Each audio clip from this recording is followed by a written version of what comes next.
नमस्कार साथियों, VK knowledge electrical में आप सभी का स्वागत है। प्रतियोगी परीक्षाओं के लिए दोस्तों डेली एमसीक्यूज़ का वीडियो लेकर एक बार फिर उपस्थित हूँ। आईटीआई आधारित किसी भी कंपटीशन एग्ज़ाम की आप तैयारी करें, ये क्वेश्चन आपके लिए इम्पोर्टेंट रहने वाले हैं। लास्ट तक सभी क्वेश्चंस को ज़रूर देखिएगा। चैनल से पहली बार जुड़े हैं तो सब्सक्राइब ज़रूर करें। हम इसी तरह की अपडेट आपको चैनल पर प्रोवाइड करवाते हैं। चैनल पर बहुत से नोट्स पहले से भी अपलोड है, आप उन्हें भी देख सकते हैं। दोस्तों इस वीडियो में 25 क्वेश्चन है और इन सभी 25 क्वेश्चनों की पीडीएफ आप हमारी वेबसाइट से डाउनलोड कर सकते हैं। वेबसाइट का लिंक डिस्क्रिप्शन में दिया हुआ है, या फिर अपने ब्राउज़र में सीधा आप electricalvk.net सर्च करें तो भी वेबसाइट आपको मिल जाएगी। सभी पीडीएफ आप वहां से डाउनलोड कर सकते हैं। दोस्तों इस वीडियो के डिस्क्रिप्शन में लिंक दिया हुआ है, हमारा एंड्रॉयड ऐप डाउनलोड ज़रूर करें। प्रतियोगी परीक्षाओं की तैयारी के लिए एक बेहतर कोर्स हम आपको यहाँ प्रोवाइड करवाते हैं। आइए दोस्तों आज के प्रश्नों से शुरू करते हैं। काफ़ी इम्पोर्टेंट क्वेश्चन है और एक बात फिर क्लियर कर दूं कि क्वेश्चन इंग्लिश में लिखे हैं, एक्सप्लेन हिंदी में करेंगे ताकि हिंदी और इंग्लिश दोनों आप आसानी से समझ पाएँ। आई होप आपको चीज़ें पसंद आती है। अगर आप चीज़ें पसंद करते हैं तो प्लीज़ वीडियो को लाइक ज़रूर करें। कमेंट करके हमें ज़रूर बताएं आपको कैसा लगा। एक लाइक एक मोटिवेशन के बराबर होता है। हम जल्द ही नई वीडियो लेकर और आते हैं। जितने ज़्यादा आप लाइक्स करते हो अपने दोस्तों से शेयर करें, जितना हो सकता है वीडियो ग्रुप में डाल दिया करें प्लीज़। आइए आज के सवाल से शुरू करते हैं और नंबर 1 क्वेश्चन आपकी स्क्रीन पर है।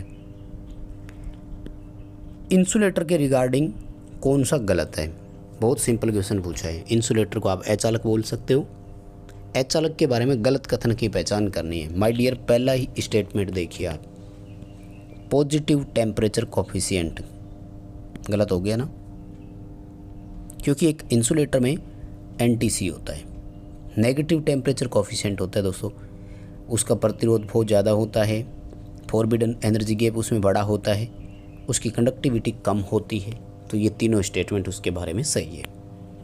बहुत सिंपल क्वेश्चन है, ए ऑप्शन सही रहेगा। लेकिन दोस्तों एग्ज़ाम ओरिएंटेड क्वेश्चन भी है, इस तरह के क्वेश्चन पेपर में देखने को मिल सकते हैं आपको। आप इन्हें छोटा क्वेश्चन मत समझिए, आप इसे आसान मत समझिए। आपकी तैयारी अच्छी है इसलिए आसान लग रहा है, लेकिन रिसेंटली आपने जितने भी पेपर देखे हो, राजस्थान टेक्निकल हेल्पर प्री परीक्षा के एग्ज़ाम हो, या जयपुर मेट्रो का पेपर, या रिसेंटली इसरो का आपने देखा सतीश धवन श्रीहरिकोटा वाला, तो इन सब में इसी कैटेगरी इसी लेवल के क्वेश्चन थे। आइए ज़रा अगले सवाल की तरफ बढ़ते हैं। सेकंड क्वेश्चन आपकी स्क्रीन पर है और सवाल पूछ रहा है कि जो सेमीकंडक्टर्स होते हैं उनमें किस प्रकार का बंध पाया जाता है। दोस्तों अर्धचालकों में सिलिकॉन और जर्मेनियम दो सबसे ज़्यादा प्रचलित अर्धचालक हैं और इनमें सहसंयोजी बंध पाया जाता है। हिंदी में क्या बोलते हैं अपन इसको? सहसंयोजी बंध। इंग्लिश में सहसंयोजी को कोवैलेंट बैंड बोलते हैं। ए ऑप्शन सही रहेगा, को। अगला जो दोस्तों क्वेश्चन पूछा जा रहा है वो है कि शॉर्ट की डायोड जो होता है उसमें धारा का प्रवाह किसके कारण होता है। देखिए दोस्तों शॉर्ट की डायोड के बारे में आपको पहले थोड़ी जानकारी दूं, फिर अपन आगे बढ़ेंगे। शॉर्ट की डायोड में सबसे बड़ी बात कि एक एन परत होती है और एक मेटल की परत होती है, यानी एक तरफ धात्विक परत होती है। अब आप देख रहे होंगे कि दूसरी तरफ कोई पी आया ही नहीं, इसलिए शॉर्ट की डायोड में कोई पीएन जंक्शन नहीं होता है। पीएन जंक्शन की संख्या 0 होती है। एक तरफ मेटल की परत है, इसलिए इसे मेटल डायोड की श्रेणी में भी रखा जाता है। ध्यान रखिएगा, मेटल डायोड की कैटेगरी में भी रखा जाता है। 3 बातें हो गई। नंबर 4 पॉइंट क्या है दोस्तों कि केवल इसमें एन परत ही है, पी परत है ही नहीं। जब होल और मुक्त इलेक्ट्रॉन दोनों एक साथ नहीं आए, यानी पी और एन दोनों प्रकार की पोलरिटी नहीं हो, तो उसे हम यूनिपोलर डिवाइस कहते हैं। यानी इसे भी एक ध्रुवीय युक्ति की कैटेगरी में रखा जाता है, यूनिपोलर डिवाइस इसे कहा जाता है। अब अगर धारा प्रवाह की बात करें तो धारा प्रवाह जो है वो एन के कारण होता है, और हम सब जानते हैं कि एन में इलेक्ट्रॉन जो होते हैं वो मेजॉरिटी में होते हैं, बहुसंख्यक होते हैं, और होल्स जो होते हैं वो माइनॉरिटी में होते हैं, यानी अल्पसंख्यक में होते हैं। इसका मतलब शॉर्ट की डायोड में एन के कारण धारा चलती है, जिसे हम क्या बोलते हैं? मेजॉरिटी कैरियर बोलते हैं। दोस्तों यहाँ ध्यान से समझिएगा, इलेक्ट्रॉन्स के कारण धारा क्यों नहीं किया आपने यहाँ पर। दरअसल ये एन है, और एन जो सेमीकंडक्टर पदार्थ होता है, आप सब जानते होंगे पी टाइप और एन टाइप 2 सेमीकंडक्टर होते हैं। तो जो एन टाइप का सेमीकंडक्टर है इसमें होल और मुक्त इलेक्ट्रॉन दोनों होते हैं, एक कम होता है एक ज़्यादा होता है, बस फ़र्क इतना सा है। तो मेजॉरिटी में जो होता है धारा का प्रवाह उसी से मानते हैं, यूनिपोलर डिवाइस मानते हैं, कोई पीएन जंक्शन नहीं होता है, मेटल डायोड की श्रेणी में रखा जाता है और मेजॉरिटी कैरियर इसको बोलते हैं। हाँ, इसका प्रतीक थोड़ा ज़रूर आप याद रखिएगा। प्रतीक सामान्य डायोड में होता है, जब यहाँ पर आप जेड की आकृति देखते हैं तो वो जिनर डायोड होता है और उस जेड को थोड़ा सा अंदर की तरफ और मोड़ देते हैं ना तो वो शॉर्टकी डायोड होता है। आप इन दोनों के शॉर्टकी डायोड और जिनर डायोड के सिंबल को ज़रूर देखें, थोड़ी पहचान करें, याद रखने का प्रयास करें, क्योंकि आप इसमें कंफ्यूज हो सकते हैं एग्ज़ाम के टाइम। दोनों एक जैसे नज़र आते हैं लगभग और बहुत सारे बच्चे जल्दबाजी में जनरल डायोड कर देते हैं। खैर अभी हम इसमें सी ऑप्शन के साथ जाएंगे, मेजॉरिटी कैरियर के कारण उसमें करंट का प्रवाह होता है। अगला सवाल आपकी स्क्रीन पर, एक समय नियतांक में 1 टाइम कांस्टेंट, क्योंकि 1 टाइम 2 टाइम ऐसे होता है, current response has dropped to, धारा कितनी गिर जाती है। अब इसने ये नहीं बताया कि इंडक्टर है कि कैपेसिटर है, लेकिन आपको मैं बता दूं इसमें अप्रत्यक्ष रूप से लिखा हुआ है कि कैपेसिटर है। क्यों माय डियर? क्योंकि इसने धारा के मामले में ड्रॉप की बात करी है, तो कैपेसिटर में धारा घटती है, क्योंकि जैसे जैसे कैपेसिटर चार्ज होता है उसकी वीसी चार्जिंग वोल्टेज बढ़ती है और उसकी जो कैपेसिटर की धारा होती है वो घटती है, और इसने घटने की बात करी है। जो इंडक्टर होता है ना, इंडक्टर में करंट राइजिंग होती है, धीरे धीरे इंडक्टर में धारा जो है वो बढ़ती है, घटने की बात नहीं आती वहाँ पर। जब करंट घटने की बात कर रहा है तो कैपेसिटर की बात कर रहा है। अब देखो, हम सब जानते हैं कि पहले एक टाइम में कैपेसिटर 63.2% चार्ज होता है। 63% चार्ज होने का मतलब क्या है कि वो 63% वोल्टेज को एक्वायर कर लेता है अपने जो फाइनल वैल्यू होती है उसमें से। दोस्तों जैसे जैसे कैपेसिटर की वोल्टेज बढ़ती है करंट वैसे वैसे घटती है, ग्राफ इनका रिवर्स में चलता है। जब फर्स्ट 1 टाइम में 63% वोल्टेज उसने एक्वायर कर लिया तो 37% जो है वो करंट इसकी जो है वो ड्रॉप हो जाएगी, घट जाएगी। और अब थोड़ा सा आप ऑप्शन को ध्यान से देख लें तो 2 चीज़ें दे दी आपको, है ना, 36.8 भी दिया और 37 भी दिया है, तो फिर आपको 37 नहीं करना होगा यहाँ पर, क्योंकि एक्चुअल वैल्यू जो है वो 63.2 है। तो 100 में से आपको 63.2 माइनस करना होगा, ऐसे में आपका उत्तर 36.8% आएगा। बी उत्तर के साथ जाएंगे, 36.8% इनिशियल वैल्यू अपने प्रारंभिक मान की 36.8% गिर जाती है। हालांकि पेपरों में ऐसा नहीं आएगा, आप ना घबराएं। पेपरों में जनरली आपको 2 ही ऑप्शन मिलेंगे, 63 का मिलेगा और फिर 37 का मिलेगा। तो 63 और 37 100 हो गए ना। थोड़ा वैल्यू का आप ध्यान रख लेना, पेपर में आपको कंफर्म जो है वो वहाँ से हो जाएगा। 5th क्वेश्चन देखो, पी टाइप का जो सेमीकंडक्टर है उसमें मेजॉरिटी में कौन होता है। पी टाइप होल्स होते हैं मेजॉरिटी में, है ना, बहुसंख्यक रूप में। अगर इसमें माइनॉरिटी में आपसे पूछे कि अल्पसंख्यक में कौन होता है, तो अल्पसंख्यक में इसमें इलेक्ट्रॉन्स होते हैं। पी टाइप बनता किससे है, तो ध्यान रखें ट्राईवोलेंट त्रिसंयोजी अशुद्धि की जब अपन डोपिंग करवाते हैं तो पी टाइप सेमीकंडक्टर का निर्माण होता है। 3 संयोजकता अशुद्धियाँ कौन कौन सी आती है, इंडियम, गैलियम, बोरोन।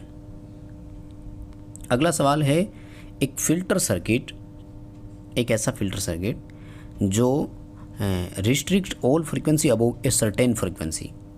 सर्टेन का मतलब है निश्चित, एक निश्चित मान से ऊपर की सभी फ्रीक्वेंसी को वो रोक रहा है। ध्यान से देखिएगा दोस्तों, बहुत इंपॉर्टेंट क्वेश्चन बता रहा हूँ मैं। एक निश्चित मान के ऊपर की सभी फ्रीक्वेंसी को वो रोक रहा है तो लो पास आएगा इसका। क्योंकि मान लीजिए हम 50 हर्ट्ज एक निश्चित मान मानते हैं, तो ये क्या करेगा, 50 हर्ट्ज से ऊपर जैसे फ्रीक्वेंसी जानी शुरू होगी तो उसको रिस्ट्रिक्ट यानी रोकना शुरू करेगा। तो 0 से लेकर के 50 तक इसने कुछ नहीं किया तो ये लो पास कहलाएगा। ठीक है, क्या कहलाएगा, लो पास, यानी लो को पास कर रहा है और हाई को रिस्ट्रिक्ट कर रहा है यानी रोक रहा है। अगला जो सवाल है वो कह रहा है कि किसी भी मटेरियल में से चुंबकीय बल रेखाएं के प्रवाह होने की या चालन होने की जो गुण होता है उसे हम क्या कहते हैं। ध्यान से देखिएगा, सवाल बड़ा सिंपल है। The ability of a material to conduct magnetic lines of force through it is called the of material, यानी अपने में से किसी भी पदार्थ में से चुंबकीय बल रेखाएं प्रवाहित हो सकने की जो एबिलिटी, जो उसमें गुण या क्षमता होती है, उसे क्या कहेंगे, तो उसे परमेबिलिटी कहेंगे। हिंदी में इसे चुंबकशीलता बोलेंगे, कि चुंबक के प्रति उसका गुण कितना है। अगला जो सवाल पूछा जा रहा है वो कह रहा है कि the property of one coil due to which is opposes the current of opposes the changes of current in the other coil. बड़ा सिंपल सवाल है, अगर आप समझ जाएं तो एक कॉइल का वह गुण जो दूसरी कॉइल में धारा के मान में परिवर्तनों का विरोध करती है। दोस्तों, दो कुंडलियों का ये जो गुण होता है इसे हम म्यूचुअल इंडक्शन के नाम से जानते हैं। लाइक हमारा दो वाइंडिंग वाला ट्रांसफॉर्मर और इंडक्शन मोटर इसी सिद्धांत पर काम करते हैं। यानी एक कुंडली है जबकि दूसरी कुंडली में धारा के मान में परिवर्तन हो रहा है, वो उसके मान का अपोजिज करती है। अगला जो सवाल पूछा जा रहा है वो कह रहा है कि time constant of RL circuit. इस पर तो मैं पहले भी आपको सवाल दे चुका हूँ, फर्स्ट वीडियो में आपने देखा होगा। इंडक्टर का टाइम कांस्टेंट L/R होता है और कैपेसिटर का टाइम कांस्टेंट R/C होता है। दोनों का याद रखें, काफ़ी इंपॉर्टेंट है और आप आराम से इसे समझ सकते हैं। अगला सवाल, ऐसे सबस्टेंस यानी पदार्थ को क्या कहेंगे जिसमें बहुत कम इलेक्ट्रॉन हो। अगर मुक्त इलेक्ट्रॉनों की संख्या उसमें कम होगी दोस्तों तो उसे हम इंसुलेटर यानी अचालक कहेंगे, ये ध्यान रखना। ए ऑप्शन आएगा यहाँ पर, मुक्त इलेक्ट्रॉनों की संख्या अगर कम होगी तो। एक कठोर चुंबकीय जो मटेरियल होता है उसमें क्या गुण पाया जाता है। हार्ड मैग्नेटिक मटेरियल जो होता है ना, उसके गुण के बारे में। कठोर जितने भी होते हैं, जैसे अगर मैं बात करूं तो इसमें कठोर में टंगस्टन भी आ जाएगा, नाइक्रोम भी इसी में आएगा। तो इन सब में रिटेंटिविटी भी हाई होती है और कोअर्सिटी भी हाई होती है। यानी एक तरह से यूँ कह सकते हैं कि धारण क्षमता भी अधिक होगी। और देखो, जो कोअर्सिविटी है इसको हिंदी में निग्राहिता बोलते हैं। निग्राहिता इस रिटेंटिविटी पर ही डिपेंड करती है, क्योंकि अगर धारण क्षमता उच्च होगी तो अवशिष्ट चुंबकत्व भी उच्च होगा। और निग्राहिता क्या है, अवशिष्ट चुंबकत्व को समाप्त करने की एक प्रक्रिया है। समाप्त करने के लिए जो बल लगाते हैं वो बल है निग्राहिता। तो अगर धारण क्षमता उच्च होगी तो अवशिष्ट चुंबकत्व उच्च होगा, इसलिए हमें निग्राही बल भी उतना ही अधिक लगाना होगा। ए ऑप्शन रहेगा, हाई रिटेंटिविटी हाई कोअर्सिविटी, यानी उच्च धारण क्षमता और उच्च निग्राहिता बल आप इसके लिए बोल सकते हैं। और अगला जो सवाल पूछा जा रहा है वो कह रहा है कि कंडक्टिविटी की इकाई क्या है। देखो, ये तो रिसेंटली और भी एक सा पेपर था जिसमें पूछा गया था। कंडक्टिविटी की बात कर रहा है तो ये रेजिस्टिविटी का अपोजिट होता है। माहो प्रति मीटर लिख सकते हैं इसकी चालकता को आप, या साइमन प्रति मीटर भी लिख सकते हो। बी ऑप्शन यहाँ सही रहेगा। सवाल पूछ रहा है कि दो क्वाइल है जिनका इंडक्टेंस L और म्यूचुअल इंडक्टेंस M है, श्रेणी क्रम में जुड़ी हुई है और जो जुड़ने वाले स्वभाव की है, तो इनका टोटल इंडक्टेंस कितना होगा। देखो, श्रेणी क्रम में जब टोटल इंडक्टेंस ज्ञात करना हो तो फॉर्मूला होता है L1 + L2 + 2M, जब जुड़ने वाला स्वभाव हो। और अगर विरोधी स्वभाव हो तो -2M हो जाता है।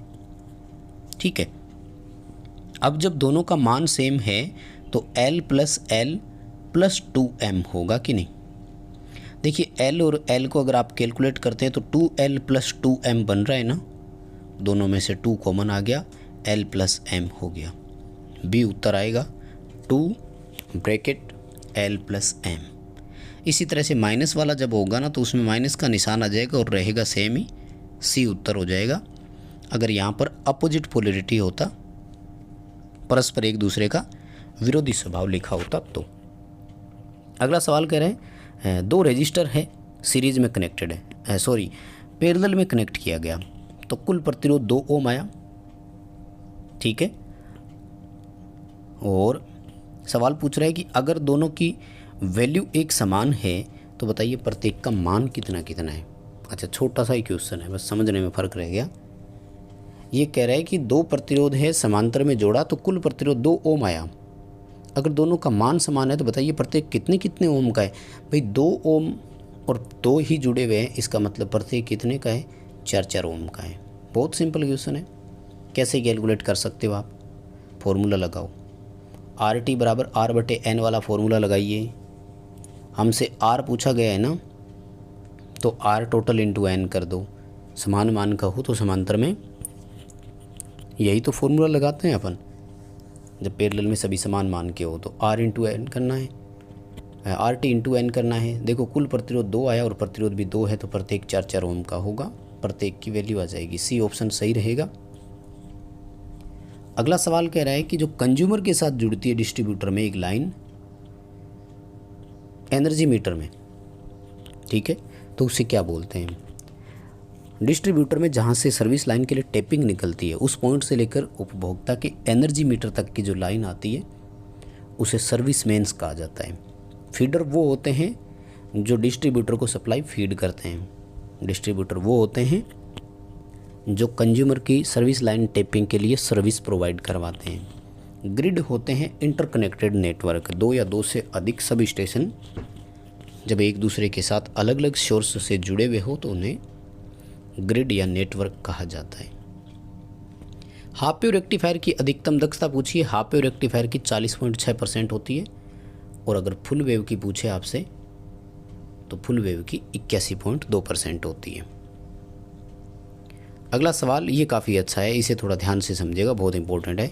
ये कह रहा है कि अगर क्रॉस आर्म लंबी होगी ना तो स्ट्रिंग की दक्षता उतनी क्या होगी, दक्षता अधिक होगी। ध्यान रखिएगा दोस्तों, इसीलिए क्रॉस आर्म को लंबा रखा जाता है, पोल से दूर रखा जाता है, लेंथ बढ़ाई जाती है। स्ट्रिंग एफिशिएंसी बोलता है ये डिस्क जो होते हैं ना, माला इंसुलेटर होते हैं ना, ट्रांसमिशन लाइन में लगते हैं ना। सी उत्तर सही रहेगा। अगला सवाल है कि शॉर्ट ट्रांसमिशन लाइन में कैपेसिटेंस को हम नगण्य मानते हैं, और यही कारण है कि इसमें फेरेंटी प्रभाव भी नहीं होता। तो अब सवाल पूछ रहा है कि नगण्य क्यों मानते हैं, धारिता नहीं होती लघु ट्रांसमिशन लाइन में, इसके पीछे कारण क्या है। कारण ये है कि जब लाइन की लंबाई बढ़ती है ना तो लाइन की कैपेसिटी बढ़ती है। कम धारा के कारण लाइन में कैपेसिटी जो चार्ज करंट होती है वो भी कम चलती है, और जब चार्जिंग करंट का मान कम होगा तो धारिता न के बराबर हो गई। ए ऑप्शन सही रहेगा। अगला सवाल 0 से 150 वोल्ट का कोई वोल्ट मीटर है और इसकी लिमिटिंग एक्यूरेसी जो है वो 1% है FSD पर, फुल स्केल डिफ्लेक्शन पर। ये कह रहा है कि लिमिटिंग एरर का मैग्नीट्यूड क्या होगा। लिमिटिंग एरर का मैग्नीट्यूड जो होता है ना, फिर ये सिंपल सा है कि आप 150 वोल्ट को 100% के हिसाब से बांट दीजिए, 1.5 वोल्ट आ जाएगा। ठीक है, कि जो इसकी वैल्यूएशन के डिफ्लेक्शन या रिजोल्यूशन जो होता है उसके हिसाब से इसे डिवाइड कर दो। सी उत्तर अपना इसका सही हो जाएगा। और अगला सवाल दोस्तों, ये तो सबसे आसान क्वेश्चन है। इस तरह के क्वेश्चन का तो हो सकता है पेपर में आ जाए, पर आप सभी उत्तर कर पाएंगे, कोई बड़ी बात नहीं है। ट्रांसफार्मर की दक्षता अधिकतम कब होती है, जब दोनों हानियाँ बराबर हो। जब कॉपर लॉस आयरन लॉस के बराबर होता है तो ट्रांसफार्मर की एफिशिएंसी मैक्सिमम होती है, अधिकतम दक्षता के साथ वो काम करता है। बी उत्तर सही रहेगा। बस दोस्तों, आज की वीडियो में इतने ही क्वेश्चन प्रोवाइड करवाएंगे। इसकी PDF आप हमारी वेबसाइट से डाउनलोड कर सकते हैं। वीडियो को लाइक ज़रूर करें और अपने दोस्तों को एक टेलीग्राम में एक व्हाट्सएप ग्रुप पर प्लीज़ इसे शेयर कर दीजिए यार। आप हमारा ऐप डाउनलोड करना ना भूलें, वीडियो के डिस्क्रिप्शन में लिंक दिया हुआ, और चैनल तो सब्सक्राइब करना ही है।